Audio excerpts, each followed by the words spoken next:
This was a spring 2017 visit to Paterna out in Chianti Colli Aretini. This is the Arezzo hills in like far eastern Chianti. It's some of the highest elevation, coldest climate like vineyards in Chianti. Amazing little winery. It was originally created as a co-op among a bunch of friends in, I think they told me it was 1978. A bunch of friends that wanted to go back to the land. The vineyards have been farmed organically since their inception. And one of the guys who started it actually is a professor at Lorenzo de Medici, the school that I went to in Florence, where I originally fell in love with wine back in 2000. You're saying they've always wanted to do it, but never had time or the sort of wherewithal. But they made a bunch of clippings from some of the best vines that they had, and they saved the rootstock so that they can use it to propagate basal selection. So basically what they do is they'll take those roots, the clippings, give them to a nursery. You know, it'll be all registered. This is Paterna stuff. They'll propagate them, keep them, and then when they need them, they can call them and say, hey, we need this Sangiovese from here for there, whatever.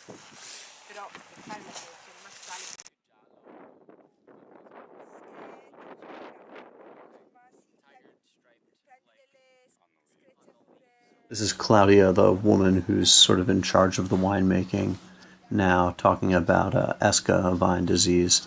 And check out how windy it is here. This is, I think, a big part of what makes the wines taste the way that they do. It's cooler than the rest of Tuscany, and the wind thickens the skins of the grapes, too.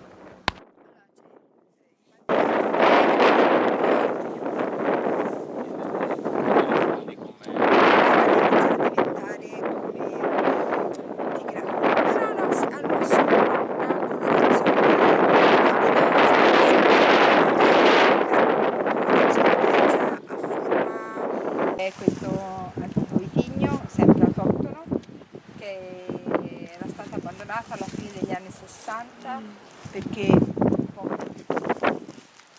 stato poi recuperato dall'università. In questo momento saremo Uno dei tre. no, una quindicina di aziende ci sono, però sono sparsi un po' in tutta la regione e effettivamente molto poco, cioè produce davvero molto poco, non avevano tutti i torti ad averlo abbandonato, e solo che però c'ha questo grappolo piccolo a forma di pugno, da quel nome, con gli acidi abbastanza grandi, una buccia molto molto spessa, poi di là quel colore meraviglioso. So it's basically Pugnitello was a variety that was essentially abandoned in the 1960s or so because of its really low production output. You know, when modernization of winemaking was really coming around at that time, it was one of the grapes that when wineries were kind of going, okay, well, let's make more wine, better wine, there was like the stuff like that went away. A lot of university research at Siena, and you know, basically now today maybe 15 producers have a little bit, and it's always a little bit of Pugnitello.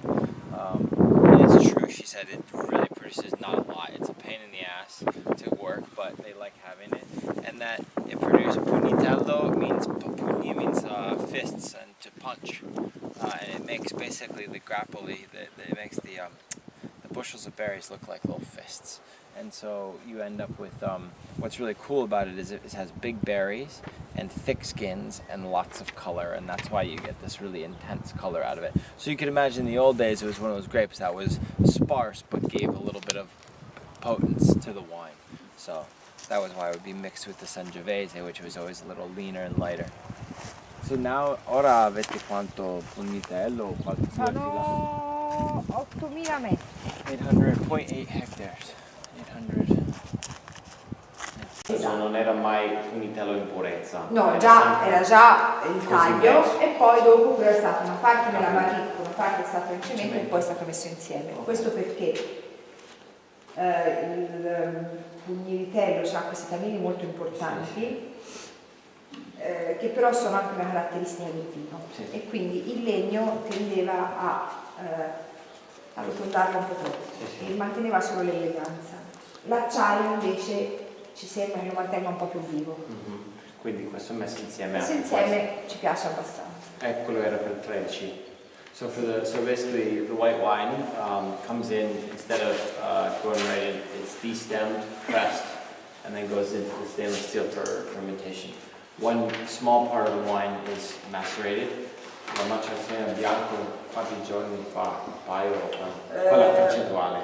Una settimana. 1 week. Sì. Il resto is the other part is already pressed right away and fermenting. And then from there you have the Chianti, which only goes in cement and stainless steel. Then you have the and then you have the Vigna Nova, which is essentially the only wine that goes in the barrique, and it's that selection of the best old Sangiovese and sort of the most concentrated reserve. A year in barrique, 2, 3, 4-year passage barrels, never new.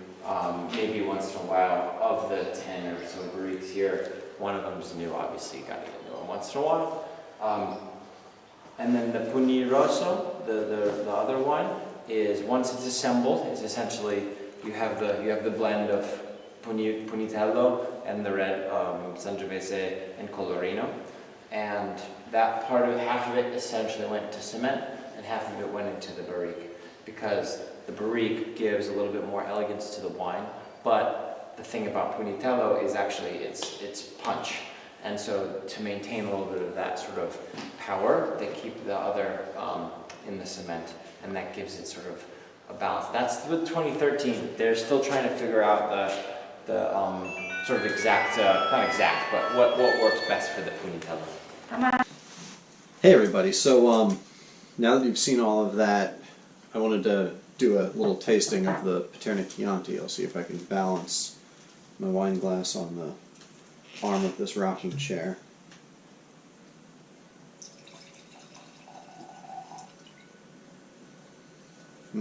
Alright.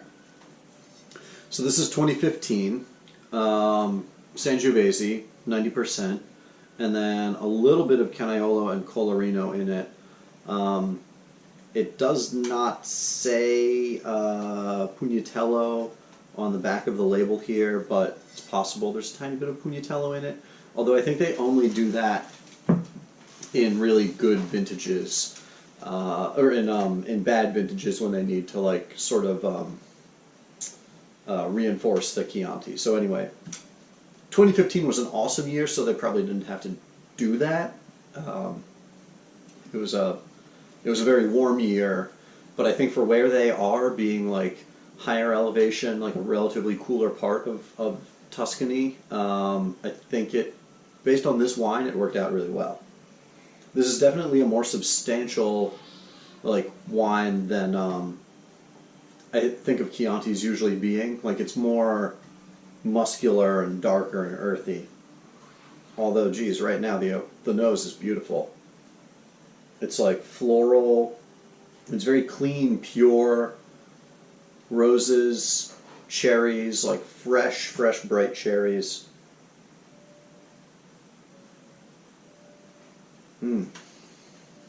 There's something else that's like a tiny bit like woodsy.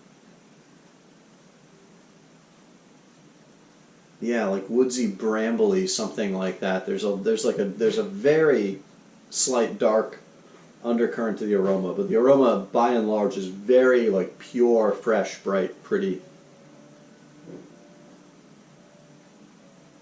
Yeah, you know, not like crazy exuberant in your face, but very like precise.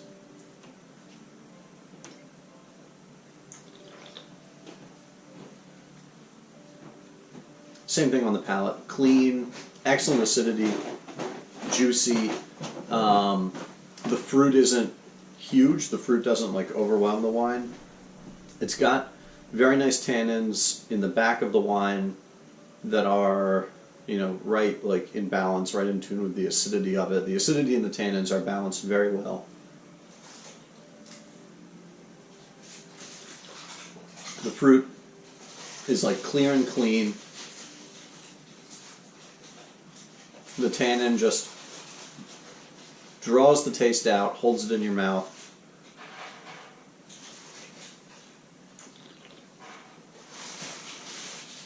But I feel it more like it's got more fruit, and it's the tannic structure and like the power of the wine. It's bigger and more powerful than Chiantis usually are, and I can only assume that that's kind of a product both of where they are, that they're at a higher elevation, windier, kind of cooler part of eastern Tuscany.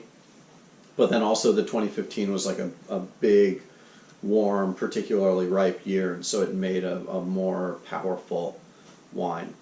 But this is awesome, classic, old school Chianti. Like the tannic structure and the earth that this has got are just exactly what you want with like pasta in a with a meat sauce, or a kind of like gamey, fatty steak. That's a big part of Tuscan cuisine. I actually just had a huge boneless ribeye, grass-fed ribeye, with the rest of this bottle, and I feel really good right now. I would like to state that as part of this tasting, that awesome, fatty, gamey ribeye that I made like a really light bechamel sauce for, that this wine was fantastic. It was just exactly the right amount of like fruit and acidity and tannin to pair against that, and it was just like that was spot on. So, mission accomplished.